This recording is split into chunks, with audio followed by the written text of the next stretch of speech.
Muscle cars.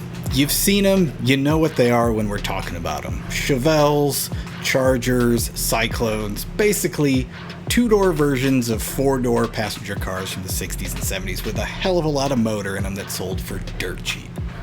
Now, those classic muscle cars are generally still out of reach for lemons. We've seen some classic era Mustangs and second generation Camaros. Those are really pony cars.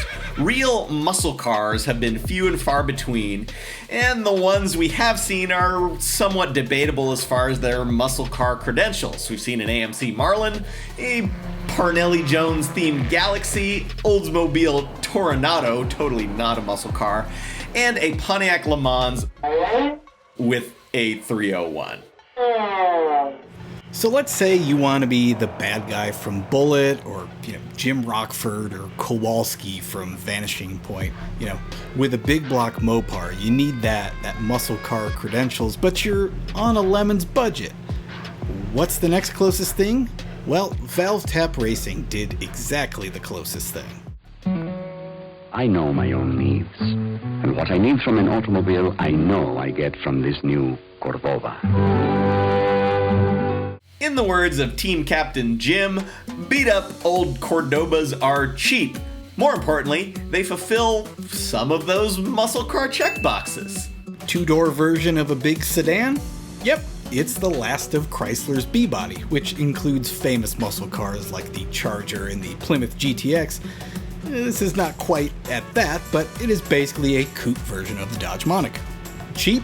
Yep, you could get one off the dealer lot for $57.50 in 1978, which is about $22,000 today, or the going price of a 4-year-old Dodge Journey on a lot. Big block V8? Yep, got one of those. It is the 400 cubic inch V8, which was the last of Chrysler's big blocks put into passenger cars. And it's got huge power.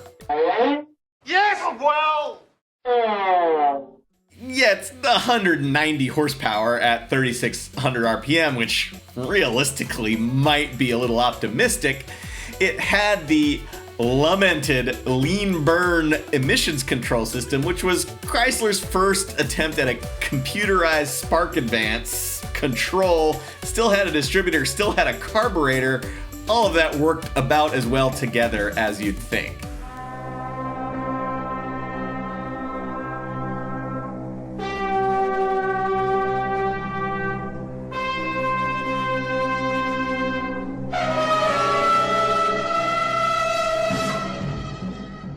Okay, so you got 3 out of 4 muscle car characteristics. That's good enough for Lemons, and just look at it.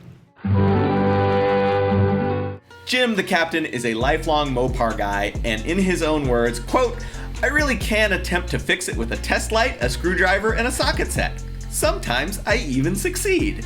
He wanted to build a car that his wife and his 3 kids and some of his dumb Mopar friends could all race together as complete beginners. Now, somewhere along the way, someone told him that the strangled Malaise-era big block V8 and the Torque Flight automatic transmission does pretty well in Lemons, and he's generally right. There's probably some wisdom in these engines being so choked that they don't make enough power to hurt themselves. And the Torque Flight is basically, the simplest automatic transmission ever invented. So Jim set out to find a Cordoba, and he was oddly cagey about where this car actually came from, but if you know any Mopar people, this makes perfect sense. If they don't already have a horde of cars and parts, they know a handful of other people who have one, and they can talk them out of it, but they don't want that secret to reach the public. It'll be our little secret.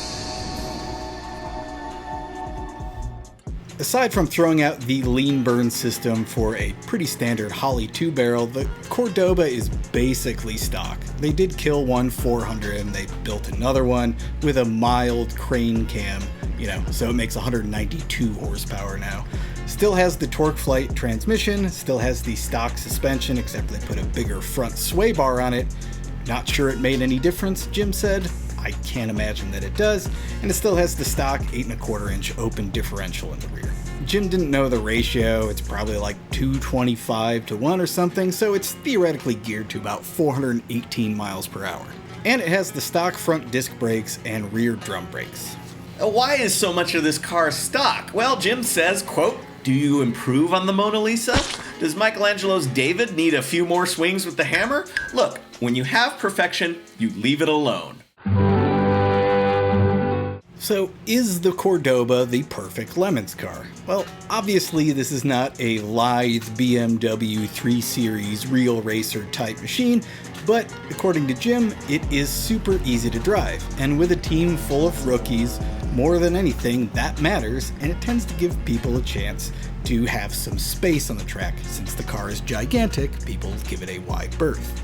Brakes are pretty good, and that big old Chrysler big block will drag past most other cars, well, C-Class cars on the straights, even though it makes less than 200 horsepower. And according to Jim, when you pass somebody in a stock Chrysler Cordoba, it is one of the best feelings in the world.